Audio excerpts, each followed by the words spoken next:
Another week, gentlemen. And let me start off with a quick question to get the brains working. A new study out claims that happy couples are less likely to post their partners on social media. Well, that's dramas, straight off the bat. Yeah, you've been posting a lot lately. Oh, Everything all right at home? damn it, I'm actually delete that story right now. I love her. What do we think it is? I don't know, but as someone who's single, feel free to stop doing it. Rubbing it in my face, seeing it all the time. I thought, that must be nice. To answer the question, I genuinely believe that's a correct statement. That is a correct... I think it's a definite correct statement. So do I, bro. You don't need to be putting that stuff out there constantly. I feel like if you're doing it all the time, potentially overcompensating. Yeah, yeah, exactly right, bro. Third one this week? Oh, okay. Nah, I like that. I like, almost a bit, less is more. Like almost make less them is think more. you're single. Whoa. Too Whoa. far? Too far? Why you got to do that? That's not a great way to start, but let's start. Lamborghini. Look at the speed! Shaun Johnson! Aguero! Bang! It's over! Pass is intercepted at the goal line. In your life have you seen anything like that? Elliott hits it up into the grandstand, and New Zealand are in the World Cup final! What's up? I want to start by saying happy birthday to my boy.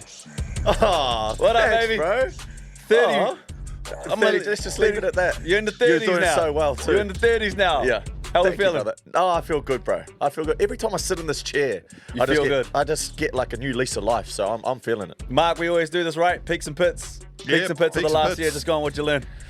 Oh, I learned just to keep rolling with it, keep flowing with it. Sometimes the highs aren't always as high, but also sometimes the lows are aren't never as always low. that low. So I love that, stay man. somewhere in the middle there, baby. Said like someone who was truly retired at the tender age of in their 30s. What a week, man. What a week. How you been? Yeah, I'm good, bro. I'm good. How you settling into this retirement thing? Well, to be honest, bro, it doesn't actually fully feel like I've retired just yet. It feels just like off-season at the moment. Right. This sort of passage of life, we always do this. We sort of binge a little bit. We enjoy ourselves a little bit. Going to be in Queenstown later this week with the crew. So, What you doing? We got a few bits and pieces lined up there. Bit of golf. There it is. Heading to Oxbow. So there's a bit going on. How about you? What sounds how are more the boys? retired How are than the that? boys? Hold on. What sounds more retired than, well, first week off, me and the boys heading down to Queenstown, go and play a little bit of golf. Bro, the journey to scratch has officially started. So if there's anyone out there listening, watching, you want to help me on that journey, I'm all ears. What's the handicap at the moment? I'm off in 11 at the moment. Is that high or low? It's a bit That's high for you at the that's moment, not bad for a person that's a knockabout golfer. You know? right? Chasing scratch. Yeah, so I'm chasing. Get me down to that zero, baby, and I'll be playing like pro-ams and that. Your wife will love that. Kayla will love you playing that much She golf. doesn't You're even know retired. about, she doesn't even know about this Straight plan from right now. scratch. So, What's your weakness? What's your, if you were to... Woman. whoa. Well, No, I'm talking about myself. He's talking You? about himself. Yeah, okay. Where are you slow at? Are you got... Oh, look- putter's not working for you? What do you need? Look, Martu, I think the challenge with golf is That's here, bro. it's about pulling it all together on one day, because one day my driver's gone. All right, so I'll be going, I'm on today, but then my wedges won't be there. They're just not there. And then I can putt all right. Other days I'm putting fine, but I can't drive. So I'm all about just trying to get it all working under one day. And when I do that, I reckon that handicap will start coming down. I won't hear it, Shaun Johnson. Anyone say anything about inconsistencies? Come on now. You've got to put the layup, Chasing do the it. whole thing. OG, you play golf? I've got an old pair of clubs that I actually, when you go through the Salvation Army and they've got a trillion. I got the Yeah, same yeah. pair, bro. We might have the same pair. But I just kept pulling out different random ones, and so I've got a set like that. I haven't been out for a few years now. Man, but let's we get should. out there. We should. Get we'll the get out on the play-on links, boys out boys. on the course, bro. We'll get out on the Let's links. get out. I'd When was the love last time that. you played? I've decided that I'm committing over summer. Yeah, I'm committing back into the game of golf. Okay. It's See, this is where... it's one of those sports where you can't get angry, and I just get so frustrated. Yeah. But the harder you try, the worse you get, and I think it's going to help me with my The patience. art of patience. Yeah, the art of patience, bro. Yeah, without a doubt. It's an absolute... I'm back out on those links this year. All right, boys, we're going to play some golf. I love that. All right, get into the show. Let's do it. Fifth and last. Let's visit some of the stories making the sports news headlines, and we'll start with the NRL, and it has its eights. Some big scores racked up in the final round. there were. With SJ a perfect 2 from 2 in picking the wooden spoon and the Knights to make the 8, Shaun. Wait, what? Yeah, well, we're going to give you a chance to, I guess, show us even more of that skill set as you predict the finals matchup. I'm kind of happy to leave it there, my bro. You want to retire there? I'll retire with 2. I'd love to give it a go. Let But me have a jam. I am definitely interested in talking momentum into the finals because the 2 top teams had 2 very different games headed into the finals round, that being the Storm and the Panthers. When you see someone like the Storm slap 50 points up, and then, of course, the Panthers in a tight tussle with the Titans headed into a final series. Shaun, any insight into, I guess, playing playoff footy and whether momentum counts from the week past? I generally don't think momentum will count too much. At this point of year, when you've got sort of your positions wrapped up and the games necessarily say only worth like a dress rehearsal for finals, you can rest players. You can be waiting for players to come back. It's almost a little bit harder to get up for that game. We had a similar situation last year, where what we dished out in round 27, like we had a bigger picture with getting over to Penrith that following week because we knew our position on the ladder wasn't going to be affected. But watching both sides in terms of Melbourne, they are well and truly, I think, a cut above the rest of the comp at the moment. I think they've got the best player in the comp, and he is just firing on all cylinders. So when you got someone who's playing a style of footy that's so contagious, you can see it. Everyone else around Jerome Hughes right now, and the way he's playing, Melbourne are just going bang, bang, and they're just going to another level. Has he always had that, Jerome Hughes? Like, I feel like this year in particular, perhaps there's just been some bigger, well, not say bigger, some more bright, shining stars around him that, it's kind of not dimmed him necessarily, but he hasn't been this dominant, yeah? Nah, not this dominant. And you're exactly right. When you have players out of the roster, your Munsters, your Pappenhausens, Jerome's had, obviously, Harry Grant there. Those 2 are sort of anchored the ship. But when you get given the real, like, the reins to the side, the keys to the ship, it's like Jerome's had that role all year. And even with these other boys coming in, you can still see he's the main guy. So that's what's been awesome to see about Romy. But You know what he reminds me of this year? It's less highlights, but when Ben Barber had that year, he had those 2 years, but everything he touched kind of turned to gold. He was always in the right place at the right time. He made the right play, but everything he touched turned to gold. That's kind of how I'm seeing Jerome Hughes this year. Yeah, bro. He's been a beast. Yeah, he's putting himself in the picture and he's getting rewarded. But if you look at the Panthers, they're a side that sort of, well, bro, I don't think anyone can really talk on the Panthers. When you've been at that level for a number of years now, you've had the target on your back for that long a period. There's going to be weeks where you just, you're a little bit more challenged than others. And to be fair, probably not giving enough credit to the Titans. The Titans are such a tricky side to play. They play a style of footy that probably you won't see played in the finals. Like they're a little bit more off the cuff. Loose speed on the edges, can make something out of nothing, shift the ball early in yardage a heap, and just get the ball to their speed men in positions where usually you wouldn't have that available to you. So you reckon things change up? Well, I mean, they obviously would. There's so much to lose now, other than the top 2 teams, but there's so much to lose now in playoff footy. You think everything gets restricted back? It gets peeled back to just being basic, straight up the middle kind of footy? I don't think it's going to be basic, straight up the middle, but I think everyone's going to be dialed in that little bit more to execute in those key areas, especially in big games. Like, margins are so small. They're so tight. So risking a shift in yardage, I'll give you an example. Risking a shift in yardage and coming up with an error, it's almost like that's extra punishment in these big games at this time of year, against the best sides in the comp. So I just think teams are going to be a little bit like more methodical with what they do. And Panthers, comparing that to, I think that won't mean too much going into week 1. Yeah. Do you think the Panthers can continue to do it as of next year when they lose Luai? And they've lost players along the way as well, and they've always done it. But Luai is huge and Fish is huge. Yeah. No, they always seem to find a way to bring people in. And sometimes the system, this is your classic example of an organisation that has a system that is far stronger than any individual. I hate that word, system. It is, bro. It's so true, so though. like Crusaders. Because remember back when Melbourne Storm and all of a sudden, Cam Smith, all those guys there, and then one by one they started retiring or they left to go to another team, and then all of a sudden they had a down patch. But man, that down patch was so short lived. I know. Now they're back at the top. I remember when Cronk left the Storm, everyone went.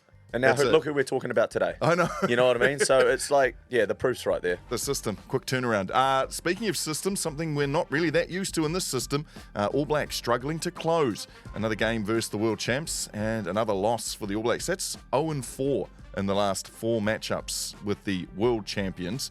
the world champion South Africans. But they took the points late after it looked like the All Blacks were ultimately in control. So another late game slide, and the South Africans get to take it out. My question for you, how do you fix a late game slide? Is that, how do you get used to that? How do you, because I think we can, there's only a couple of years back that we were the team that everyone would slide to. We could be behind late, but you always knew the All Blacks would come back. Now it's the South Africans, a very, very strong South African side who seem to be able to finish late. So how do the All Blacks take that back? Well, I remember back when we were the side that would almost go to a second gear late in games, and everyone was talking about your bench. Your bench almost coming on and being like your starters. It's like you just went to another level. So I don't know enough about rugby to give you all the insight and all the detail into what's going on there. But for me, if it is a late game thing, maybe it's just credit to the Box bench. Maybe it can be as simple as we're playing the best team in the world right now, and they've got a great squad under great coaching and a deep roster that can come on late in games and not worry about, we're going to take a backward step here. They've got that mindset. No, you guys are coming on to take us, to bring us home. So I'm not going to sit here and overthink this. Like at the end of the day, we've played the best team in the world over there in hostile conditions. And sometimes the crowd, they can be an extra play. There's so many variables that go into that. But for me, if it's going to be late game, then I'm thinking, all right, who's your bench? Who's your supporting cast? I think two things can be true. I do agree with what you said. I think the Springboks are the best team in the world. I think they're just doing something over there that you go, the whole country's behind them. If you watch that game, if you listen to that game, I felt like I could hear them from the stadium in New Zealand. Like they were rocking, they were rolling. They are doing something right there. So I think that part there is true. I also think with the All Blacks is brand new systems, brand new coaching staff, a whole bunch of new players, a brand new first five. Everything's just so different. I think time is going to be the only thing that helps our All Blacks at the moment. We lost by 6 points. We had a chance to win that game. Damian McKenzie misses that kick. So we have a chance to win that game. We had a chance to win the game last week in Johannesburg. Like we've had chances to win these games. It's like you said before, it's those very small margins when it comes to these big games. I think we're in the fight, and the fact that we're in the fight against a team that knows who they are, against a team who is finding out who they are, I think the All Blacks are sitting in a pretty good place. We just have a must-win culture for the All Blacks, where we don't do this. We've never seen this before, and so how do we react around them losing is where we start to lose our minds. The biggest test is going to be for us, right? The public, the media, to see how we deal with it. Right. Bro, we're so used to the All Blacks only winning, and what they tossed up the last however many years at a winning percentage of 90-odd%, the most successful sporting team in the world. Ever. That's not normal. All right, so it's a little bit of realization for us to now go, okay, how much of this can we absorb and continue to support and continue to pump and inspire? Because at the end of the day, that's our role now, right? Like, let the players do their thing, right? Let them go. They're going to chase that success. But they're going to work it out, wow, bro. they're only winning at 85% now. Oh, you know what? Oh, damn. Like, come on, bro. That's a record you don't want to lose, though, right? Like, we don't want to spend too much time finding us as a team, because it is a record that is... I think it's synonymous with All Black rugby, and that's what makes it so marketable, is because of the success. That's what it's built around. The culture is built around winning. I do want to double back though, Shaun, because I feel like you really, in my mind, hit the nail on the head when you talked about a bench and depth. And where the bigger question is, we actually have the depth. They're just not allowed to play for the All Blacks right now because of contractual and going over to Japan and playing. We have better players and good players sitting there ready to go. I don't know. They can't go. I don't know. We have one. I think that we have the one. Shannon Frizzell? I would still take Wallace Tatiti over. I think there's one clear one that we're talking about, and I think he makes the world of difference. I don't know if the whole squad out there is just yet, but I do agree with you that there is one guy who we are missing at the moment. I absolutely agree with you. Do the other nations have that rule? No. South Africa don't. South Africa don't. They can play all over the world, and then they all come back, and then they're world champions. But I think they've moved with the times. Mm-hmm. They've understood that, hey, South Africa's not the place where you're going to get paid, and we need our players to get paid. So go out, make your money, but all come back. You're all eligible. Yeah. And I would argue, Brooke, that we brought Sam Cane back in. Like, why wouldn't we use someone like a Shannon Frizzell who's sitting there rearing to go as well? Like, I think there's so much depth that's playing overseas that would just keep on backing this up, and we wouldn't like Shaun says, like those late moments when you've got that bench, imagine who you get to roll off the bench if those players are eligible to play. And I think that's the bigger conversation that needs to happen. And I also think that we're not going to have that conversation because we're doing well enough now for people to forget about so let's that. just say, so Richie Mo's in the 10, then Yep. you've got D-Mac coming in on a 60 minutes into a game 100%. against some big boys, you know, like. And that he covers that's fullback, spicy. he covers So that- first there is- five clearly. merit to that argument for sure. Yeah. Anyways, let's keep moving through. King of the Hill, the most fun headline out of the opening round of the NFL, which is, oh my goodness, life just gets so much better when the NFL starts back Oh, up. Marc been fizzing, fam. Oh, the National Felons League, as it's fondly nicknamed for. However, it was almost an absolute doozy first up.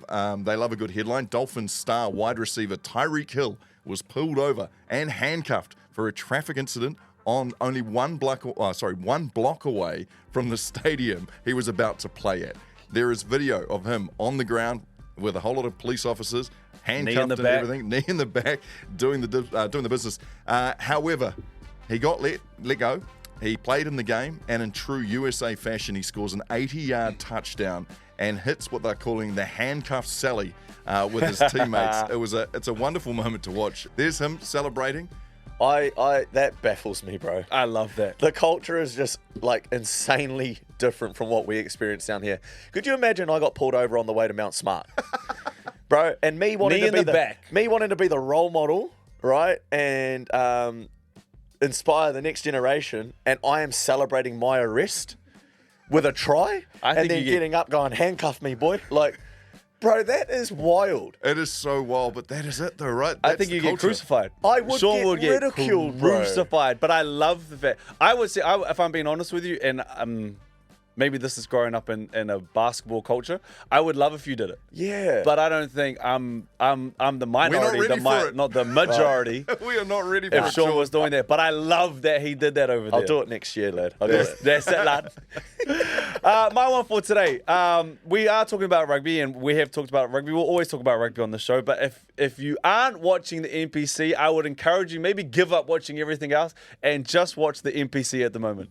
The NPC has been the best rugby that I have seen in a long time. It always has been. Maybe not talent-wise. You always talk about the All Blacks and South Africa. Those guys, talent-wise, are incredible. But in terms of entertainment value as a fan to watch a game of rugby, that's what I'm talking about. And it has been absolutely incredible. And it was in full focus in the Ranfurly Shield game over the weekend. Yeah. I watched the game between the Magpies and the Tasman Marcos. And it came down to the last kick. Penalty given just inside the half. That was a nudge, eh? Buzzer goes. He kicks it for the Ranfurly. The Marcos win. Yeah. Marcos win it on that kick. I think they won 24-25. That part was amazing. If you see how they celebrate, that part was amazing as well. What I really did enjoy, though, is that Tasman, so the region of Nelson, they got behind their squad and they shut down the city. And I don't know if you guys saw this, but had a parade. They had a parade, which we don't do in today's day and age, for the Ranfurly Shield, for the Marcos winning it. And I thought that there's something special in that moment there, in that, I guess, community-driven aspect of rugby and why we love sports that was so important to hopefully getting eyes and ears back on the NPC, because talent-wise, they are still amazing, but entertainment-wise, I was like, you guys rock that. Yeah. And I saw a few games over the weekend, and I thought they were amazing as well. To be honest, even the Auckland Harbour game, Bro, that was close Bro, too, 36-32. we were on the couch going, oh, that'll be exciting, you know? But like, what did they go? They went and put on a show. Bro, it was a dope game. Bro, some of the Shout out tries... to Moses. Yeah, bro, some of the tries in that, like, yeah, you're exactly right. And to be fair, like, it always has been the most entertaining brand because there's just this level of carefree, like an element of like, let's just throw the seed around and see what we can come up with, you know? Bro, and it's not perfect. It's not. And I love the fact that it's not perfect. And you're right, you do see these. There was a try from Moses Leo over the weekend that was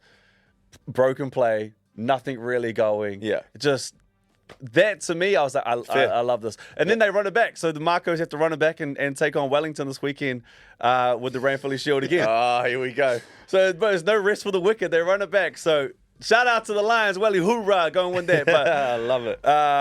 yeah, if you get a chance to watch some NPC, love what I saw over the The weekend. logger wood has notoriously held its own through, especially when it goes not to the when Hawke's smaller Bay got it regions. last year. Yeah, but the smaller regions just seem to, they They tend come to get them alive, behind it, hey? But I think there's so many clues that you could read into how, like, why? Why is it that all of a sudden, a town will be shut down and the main street will be going? What is it about the Ranfurly Shield? And there's something about nostalgia. There's something about history. There's also something about a one-off game.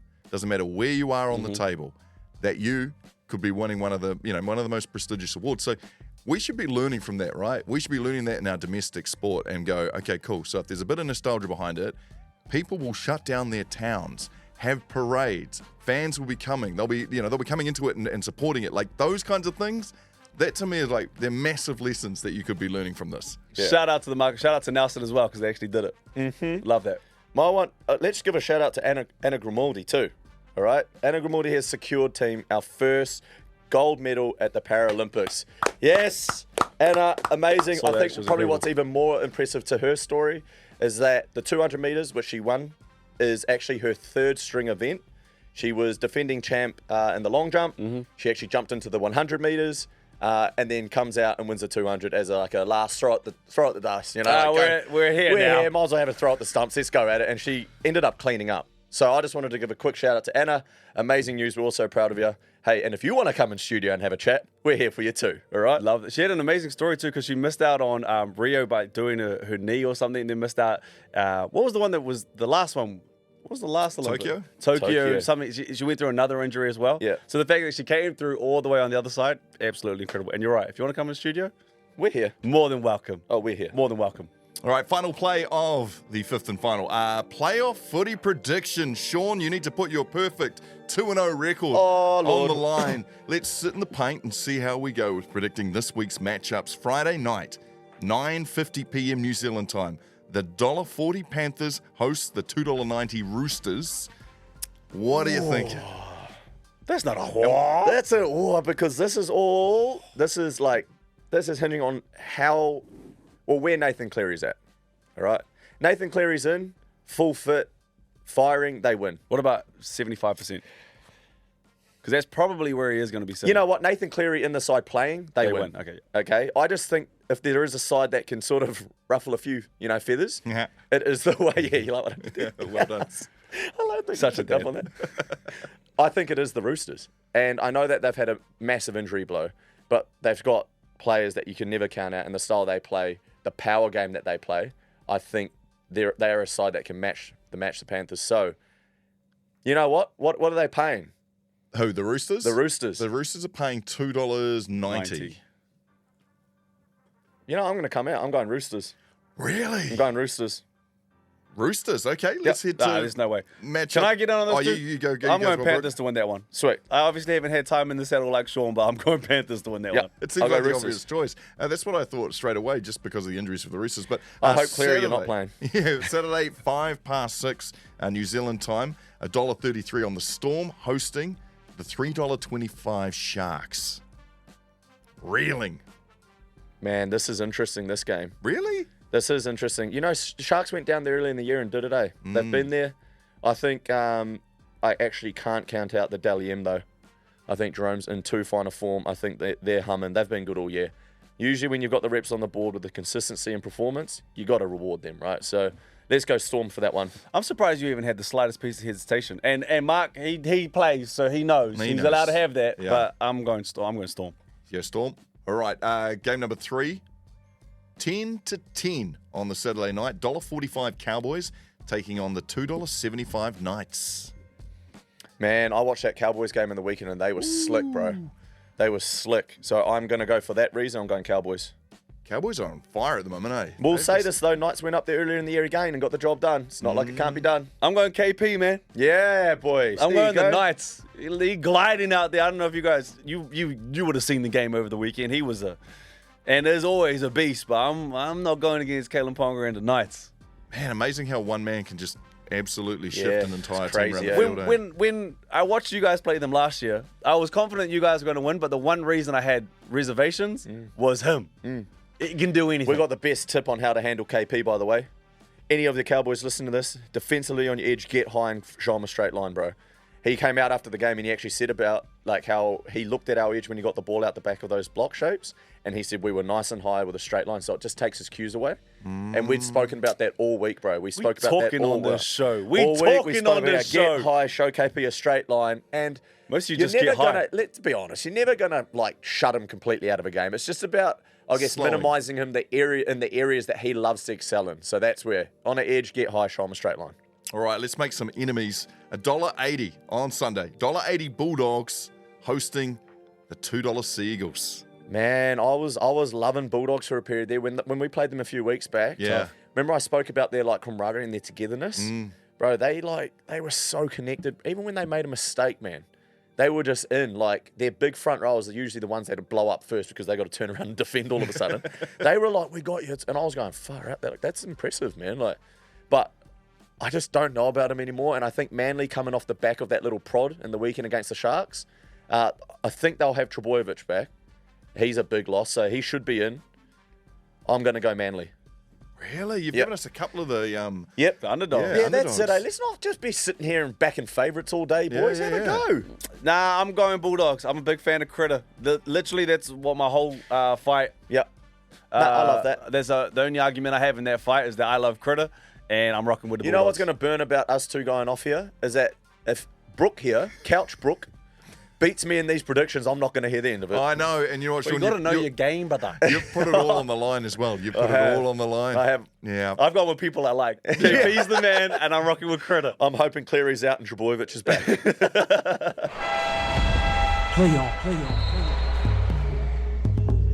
All right, team. Where are we? I want to gather Jumanji around Jungle? the fireplace.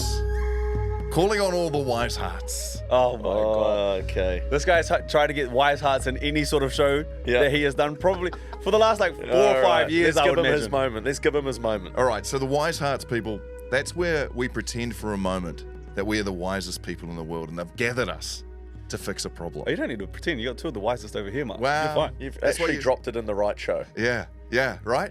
So I've gathered us here because AI is taking over. And recently, if you didn't know, the NFL season is well underway. We've had our first round, it's all go, but I have been seeing so much AI predictions of who's going to win, and it hasn't been half bad. It Oh, has it's not working? been half bad, yeah. Like AI, because there's so many statistics involved in the NFL, there's so many different things at play. So AI is looking at referee performances, it's looking at home ground performances, it's looking at player performances, looking at like even times of the day. It's gathering all the information and then it's spitting out who's going to win, and it's generally doing all right. No, I don't know. Did you guys see over the World Cup, the FIFA World Cup, and there was a dog and it had to pick either side, and it was like Yeah. Spain or France. Yeah. It was almost 100% this dog. Yeah. So I mean, what we're really going on here? We got the wise hearts in here. We're not looking at dogs eating food bowls. This is, you know what I'm saying? This is technology. It's taking people's jobs. It's taking people's jobs because it's so efficient. So what we are gathered here for now is I'm going to ask this question. All right. What are the things? What are 3 things that AI could never predict that we would know over the top of it? So we've got to understand, it's got all the stats on us. It's got like weather reports. It's going to be able to gather. Stats. Yeah, it's going to have everything at its power, because right now there's a real fear from Vegas that the pendulum has swung into the bettor's hands. That AI is going to be the mighty tool that helps the house not win. I was about all to of a say sudden. the house might not always win here. Yeah. So what are the 3 things that we think that, what are 3 things that AI will never be able to predict in sport? Why do I feel like I want to fight AI right now? Like I just want to punch on with AI. Because you've been in the arena. Bro, I don't. That's I like don't even saying that's like saying all your hard work don't really matter. Like you think you know better Because than we me? know the outcome. You think you got runs on the board like me? You think you've been in the middle of the stadium and you can see what I've seen? You got calloused hands. Like, bro, you don't. You're not running around with like pop ribs, Bro, getting injections before games just to play, and you want to come in and tell me you know better than what I know? that feel actually like- kind of hurts. I yeah. feel you, bro. You know, like, Did you want to use your Frank Energy moment bro, here or something? well, I just, Have a go at AI for you. No, don't worry. I just get frustrated. I get frustrated that we're even having this conversation over AI. No, because you're right. Because what you're saying is that sports is so outcome driven But when you already know the outcome, what's the point in even doing all the hard work? I'm like AI is built off the back of what we give them, what the human gives them, right? That's where its base starts, and then it can predict from there. But to me, they can't predict. All right, here's one. I'm gonna throw one out there. Here we go. To me, they can't predict. Like, I'm just thinking of my sport in general, and you used NFL, and there will be crossovers there somewhere, right? I just don't see how they can predict the eyes up human element of playing exactly what's in front of you when you got moving parts. So for me, NFL is a little bit more structured. The plays are set. They come from your coach. Their routes, their run. You got defensive systems which will give you certain looks. They'll be behavioural as well. Like a certain offensive coordinator will do a certain thing. There you go. You play into them now. There you go. All right. No. So I hear you on that. All right. But in the NRL, ours is a little bit reverse geared, where like a lot of ours is encouraging the cues and the eyes up element to it. So we play a lot of ruck speed, manipulating defenses. But you can't tell me that AI will know that answer of that game that we're playing that week when we are detailing that heading into it. You know what I mean? Like, that's an outcome of that game. So you're saying your change up in game plan would be the thing that it would never be able to predict? It wouldn't be able to predict because every team changes. I can see you going because you've got an answer, which I want to hear. But every team's version of game planning for them is different. It is generally different. Built on personnel, built on half. So I can guarantee you, I'll use an example. Cooper Conk would have game planned a whole heap different than Benji Marshall. You know what I mean? Yeah. Like, and how they execute on the back of that. And I just don't know, Benji Marshall, the most off-cuff player in the world, played both sides of the park. How you can tell me that you know the odds better than what the human does to that. Right. That's my argument. Okay, you might have got me with the Benji part. When you chuck in the superstars who play like that, I was starting to lean towards Marc going, yeah, you might be right, as in there's split plays and there's certain things that might happen along the way of the 80 minutes. So those are slight variables. Overall, though, percentage-wise, AI probably will get it right most of the time. But so who are we comparing it to? So I guess AI would typically look back on your past history and sees how you prepare for certain defenses, certain types of players, certain grounds, certain weather, all that kind of stuff. It would try and gather information from your past to then predict what it is that you've done going to do. But I feel like human can do that too, right? So let's just say labour intensive. Okay, you tell me labour intensive, 100% labour intensive. Get that. But like, I sat here last week, all right, and it's like saying, oh, last time you guys went to Cronulla, this was the result there. And then I sat here and said, hey, we're going to Cronulla here this week. Remember what happened last time? Well, but here's the thing, right? It would also it'll be tallying up how many times you played in Cronulla. It'll be tallying up your time spent in Cronulla, knowing the ground. It'll be tallying up what happened last time you were there. It'll be tallying up the weather. It'll be tallying up the ground conditions. It'll be tallying up statistics, players who are in, who are out, what type of defenses they'll be playing, what type of offense you need to play to beat that defense. Like, it would have simulated the game millions of times before it even played, and it would have spat out that you guys win. With a pass from Shaun Johnson. The player element. You don't try to win me over here. Yeah, okay, I love AI. Okay, I don't think it can factor in BS moments. Oh. And there is no way that anybody can factor in BS moments. You know what I mean when I say BS moments is when you're playing, and let's say, I'll use basketball as an example, but you've played the best defense you can play. Let's say it rebounds, it ricochets back to Steven Adams, who's at the halfway point, and for some reason the shot clock's winding down, he has to launch it, and then you roll your eyes and go, how did he just make that? There is no way that AI could ever predict that, because that's so far-fetched, and BS moments happen in every sport. Yeah, I would imagine BS moments is one of those ones that AI just can go. I'm not even going to argue that. I'm backing my boy on that. I reckon we probably stumbled on the only one.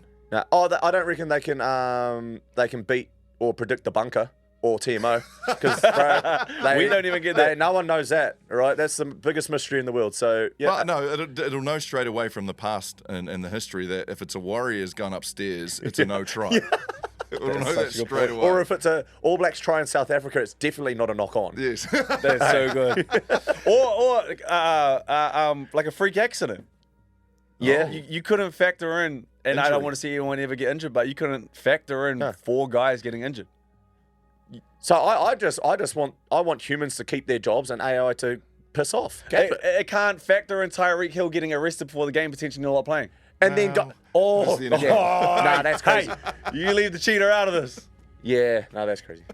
Okay, well, we've got our 3. That was We've really got our good. For 3. you We got brought our all 3. Yeah. So we've got can't predict the BS that happens in BS games. moments. Yeah, those ones, the halfway shots that just fluke in. What was the other ones? TMO. Surely, TMO. bunker. TMO. There's no way, lad. There's no And way. Freak accidents. Freak accidents. There you go. There you go. We beat AI. We beat We beat AI! it. We beat it. Let's not say that out too loud. I want It's no listening part of right now. Shh, It's listening right I don't now. want that smoke. It knows, though. We are the wise hearts. We are.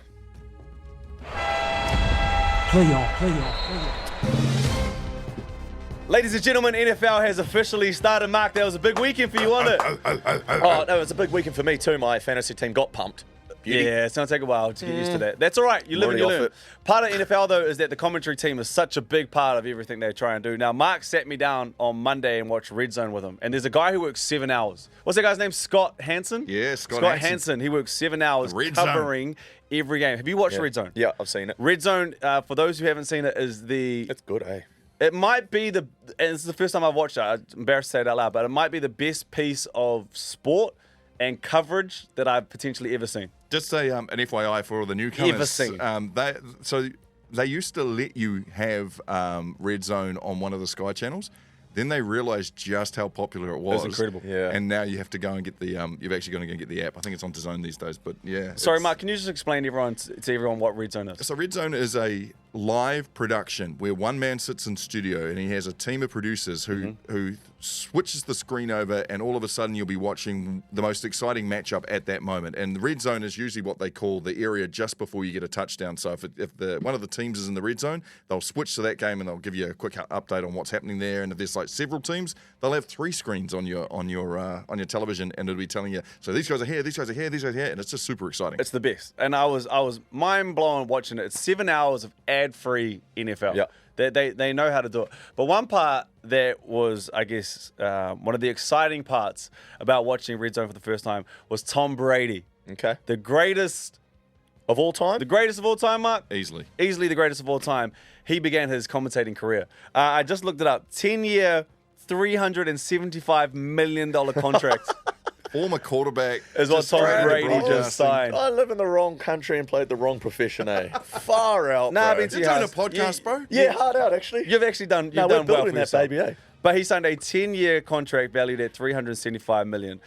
Look, Shaun, we don't know what you're doing next. Obviously, you're doing this, but I thought, well, you played for a long time. There is a potential that people come knocking on your door and go, "Hey, can you commentate?" So, what I thought we would do here is kind of test it, try it out, see how we go. Now, in Oh, commentary, Lord. guys, for those who don't know, there's 2 types of commentators. There's black and white, which is play-by-play, and then there's color. So when Shaun comes in, color is like experience. Color is you know what's happening, you see the plays, Okay. you call it from a player's So I'm not sort having to of be the eye. guy that's just like blah, blah, blah, blah, blah, blah, like No. commentating everything I see. I can just come in on the top. That's what I'm asking to do. So basically, when color comes in, it's the replay time. Sweet. So I've got 2 different ones here from the weekend just gone and want to test it. So one's Kalen Ponga, one's broken play. I'm going to get it all the way up until where color comes in, and then we're going to bring the commentary down, and then you jump in there and you commentate this bad boy like you've never commentated before. You ready? Okay. Life after the Warriors with Shaun Johnson. I don't know what outlet here in this side of the world There's got to is be someone listening. about to draft Shaun, but here we go. You're welcome. On. The ball to Ponga now. He ran away from his support. He goes behind Gagai. He's lost ground. He goes from one side he's to a the other. freak. Look at this dazzling speed. He feeds it to Brady Jones. You can't believe it. Ponga was going backwards. Bring it down. Here you go. This is unbelievable play by one of the best players in the comp, a Ponga special. This is when he's actually at his best, bouncing in and out of the defensive line, skimming across, attracting numbers, and plays a beautiful short ball to Brody Croft, I think, to score a try. Wow, not Oi. bad. Not bad. Do you know why I say not bad? Because what you haven't been given here is the feel of the game. No, I know. I'm like, You're doing this there's a cold. bit of fake inno here. You know, I'm just trying to pump myself up. Now, the second one that I have for you today is, this is more of a play. This is Jerome Hughes, just so you have a little bit of context, at the end of the game to bring up 50 points. He throws this pill over the top. It's a pass that I couldn't pass. I know that much. For free. Oh, so you couldn't make this one? Couldn't hey? make, I promise Fancy you, that. I know I couldn't make this one, but here it is.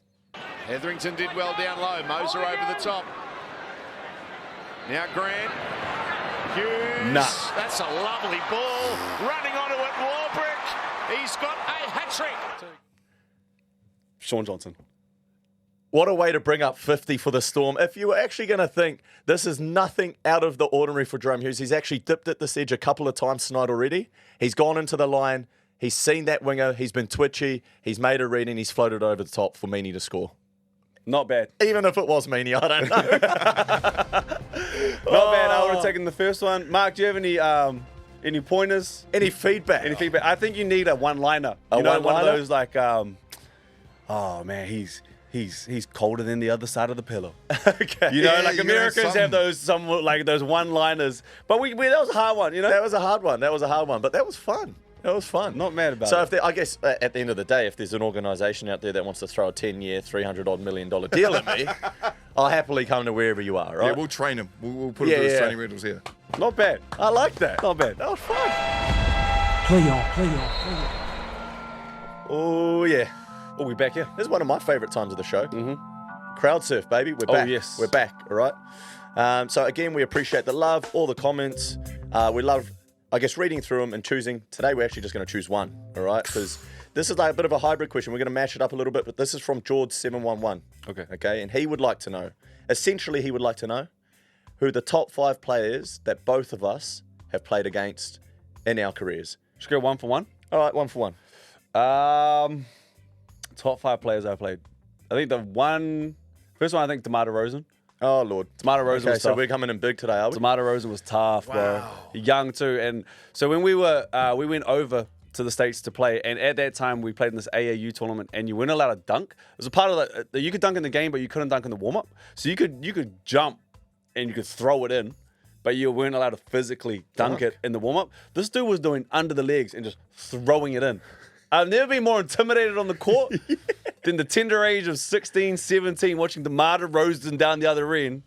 Everybody's talked about how amazing this guy is. On his team also was, I don't know if you guys remember Lil Romeo. Okay. Lil Romeo. We're throwing out some names, No, eh? he wasn't so You much guys of a get what hooper. you wanted. For me, top 5, well, I'm going to start with my idol, Benji. Playing against Benji was a real trip, bro. It was Can almost only like, imagine. it was like you run out and you look across the field and you go, okay, for one, he's a real person. Okay? In my mind, it was like, bro, this guy ain't real. Like, seeing the things he's done I my know whole what you mean. life. You know what I mean? So that was cool. And then he also carved us up and got me subbed off early and put on an absolute show, doing like flick passes, all the stuff that you'd seen from him. So Benji Marshall, Firsthand. yeah, he's definitely my first off the rank. I was listening to that, but I was also kind of thinking like, who was... Yeah, that's what I'm going to do. I'm going to tap out. My second, Clay Thompson. Oh, Lord. Okay, bro. Clay is a freak, bro. Clay you was a making freak these up back now? then. No, and the thing I remember about Clay was we played against him and he was incredible, and then he went to Washington State. And I always remember thinking, like, this guy's cool. Like, you never know Clay Thompson's going to be the second greatest shooter of all time, end up playing with Steph Curry with the Golden State Warriors, have that dynasty. You never know that part's going to play out, but I love knew that he you was have to cool. let everyone know that. But what I do remember was keeping a close eye on him. He went to Washington State, and he actually got kicked off the team for smoking weed. And I remember being like, I'm not surprised, bro. Okay. Clay Thompson, he kind of seemed like a cool, calm character. And then, obviously, the rest is history with what he did. But Clay was tough back then, too. Damn, bro. I mean, we're not playing a game here, guys, but like of topping each other, like, you know. Absolutely not. You know Mark, what I mean? hold There's no on. way. Mark, who you play, brother? No. Oh, man, get in here. I played against Brooke. Oh, don't give him that. You right. Don't You give right. him that. You right. For me, it was a buzz playing against Lockyer, Darren Lockyer. Wow. I know that's probably showing my age a little bit, but that was beyond buzzy, to be honest. Yours is different, though, because you, like, really played them. I had, like, one-off games against these guys. You know what I mean? Like, you had I got to see stories with them. I got to see their work up close and personal, like when they were at their peak, which was really cool. So Lockyer number 2. Who else you got on your list? I didn't think he was that great then, but now looking how far he's come, Domantas Sabonis. I struggle to say his name too, but the lefty from SAC, he's obviously part of the. He's in some All NBA teams, eh? But yeah, I remember we played him in Porirua. Lithuania What? came to New Zealand. Yeah, Lithuania came to New Zealand for the under-19 World Champs. It's a shame that the game was there. We had our Sabonis. Poor Sorry, mate. Well, he played at Taropraha Arena.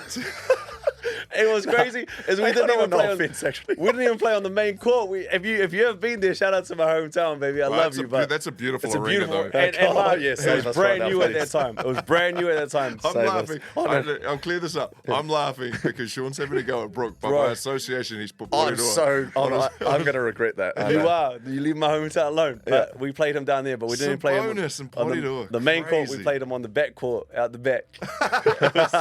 Didn't even make the main Didn't even court. make the main court, bro. Wow. On the list, I guess we'll go someone that he was probably the scariest man to play. So the first two I've gone out of pure like fanboy skill set, admired what they did. Oh, can we have a guess? Who would be the scariest person he's just played? When you Let's say not- I scary, don't want to say I was scared, No, but no, like but- I was scared. Yeah. yeah, I get that. Do you mean scary as in like they can put you on a poster like a highlight reel for whacking you? Yeah, or they like, just got so many tools in their arsenal. Like they Cricket can, English. they, Yeah, got it, didn't I? bro, how do you get that? That's my favorite player of all time, bro. Greg's a freak. Bro, GI, he was intimidating to play against. And you always just hope, because there was two GIs, right? There was the real passive one that everyone would always be like, bro, Please what's the turn up bro this doing? week. Like, where is he? And then there's the one where it's like, holy hecker, he's on one, he's in a There he mood. is. Yeah, that's the Jamie Soward see a bloke, like you go flying 10 metres that way. Oh, that was incredible. So too. I had GI, and I got to verse both GIs at certain times, and I know which one I preferred playing. But by far, GI, the most intimidating. For a big guy with the speed and the skill set he played with, he was scary, man.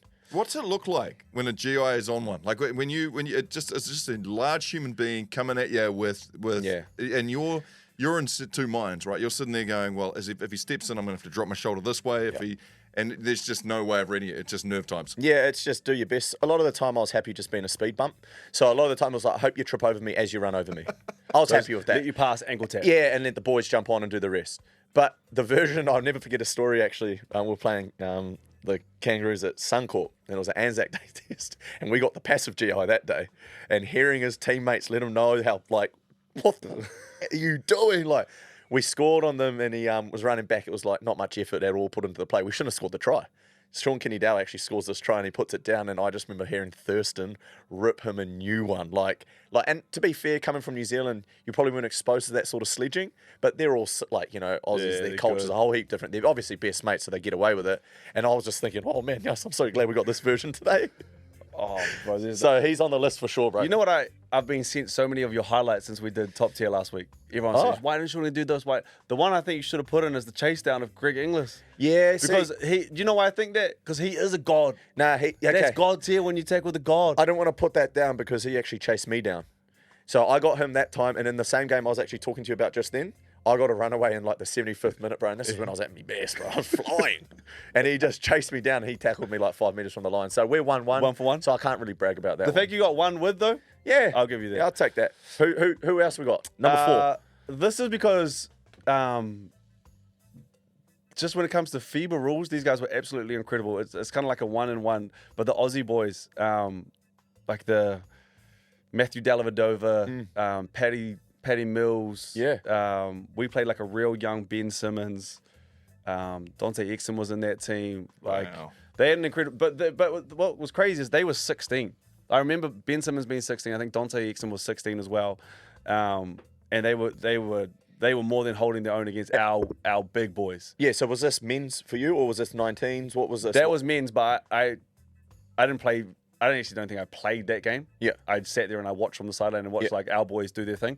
But obviously there was other games where it wasn't Ben Simmons and Dante Exum, but had a few battles. Not really Pat. He killed me, but a few battles with Matthew Dellavedova too. Yeah. Which, how his, I guess, story has ended up. He's done so well for himself. Yeah. He almost died marking Steph Curry. He won an NBA championship. He's played with LeBron. He's played with you Yeah. name it. He's probably played with them. I just want to like Dali's probably the one where we should have been in Australia growing up and we would be up like 18 with I don't know 10 minutes to go and it would just be the Dali show. He'd be like, no, too bad, we're gonna win this. Okay. So some sort of like Australian smorgasbord right there of Yeah. players. Yeah, Yeah. there's a melting pot of Aussies. My list, what, number 4 we're talking? I'm going to go another scary human, and I'm not going to let you guys guess this one because I didn't like that Brooke was right. I'm going to go Sam Burgess. Yeah, big Sammy Burgess, bro. He was a scary human. He ran hard. He tackled harder.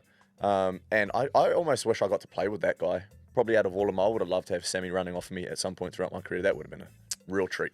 There's something about Burgess and Adrian Morley back in the day as well. Like, they're just built different. Built different, bro. They don't care. And that's Like, probably they'll why take a there's red. very few English Poms that can come out and excel in the NRL because there's just that real, like the top of the top, right? Yeah. And they're 2 of them. All right, let's round it out. 5. Anyone else? We got one more? Yeah, one more. Anyone else? I play with Adi Savia.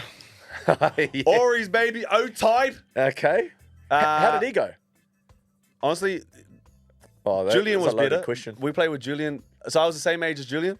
And I remember Julian's mum. This is a cool story. It's probably Artie's mum too, but yeah. So their is it? mum used to love. Obviously, Julian was so good at that age, and he could score as many tries as he wanted. But she didn't want other kids to not play the game of rugby because they felt like Julian was just too good. So Julian had a try limit that he was allowed to score with us. Oh, you're talking rugby now. Yeah, I'm talking rugby. Ah, yeah, I'm okay, you sorry. switched Yeah, up. I like I've it. switched. But I think it was like 4 tries a game. And so he had to like sporadically score those tries when he could. Because every time he touched it, he would score the try. But one game, this kid from Nainai clocked Artie from out of nowhere. Head high, late. Mum, come here. Jules runs over. Off you go. Jules had like 20 tries or something in that game. It was the most incredible thing I've ever seen in my life. And targeted old boy every single time. Like every time Jules touched it, it was a try. But I'm locking in Jules and Artie. I played rugby That's too, an baby. impressive list. That's an impressive list. Let's round mine out. I like that I with- had to switch sports. And you're playing with them now rather than against. Oh, yeah, true. Oh, hey, man, shush. It sounded cool when I was telling the story. I reckon I'm going to go, just to round out my list, someone that, in my opinion, he's the GOAT, and that would be Thurston, Jonathan Thurston. Yep. Why is he the GOAT? I think, I just think I watched him, and probably because I didn't see enough of Joey or Andrew Johns, but I just watched Thurston single-handedly carry the Cowboys multiple times. And I think maybe also because I view the Cowboys as a baby club in the competition. They're a little bit like the Warriors. They're a little bit outsiders. You know, he brought them a premiership. Had a chance at 2. I just think, like, for his skill, his competitiveness, and his toughness, like, I don't know if there's been a tougher half, you know, like, and just his skill set, the way he took the line on, his dummy was outrageous at times, especially in Origin, the way he could show the ball in that arena. His kick game was crazy. incredible too. And I think you're so right. Club, state, and country. Yeah, so and you to always me- saw when he was in Origin and with the Wallabies, when he's surrounded by class, he was always class. And I remember, like, when you beat someone like that, it meant a little. It was like, man, I just beat Jonathan a Thurston, Thurston. you know, like a Jonathan Thurston. So there's my top 5. Hopefully we've done all right there. Yeah, George, you hope you appreciate that. Yeah, I reckon we got the whole way there without Brooke calling the Kangaroos the Wallabies. But, I mean, yeah, so that's disrespectful to the Kangaroos at the moment. My bad. Yeah. My bad, Can Kangaroos. we just say moving forward, hey, we want a bit of traffic through our Facebook page, right? Yeah. Yeah, let's start ramping that up, people.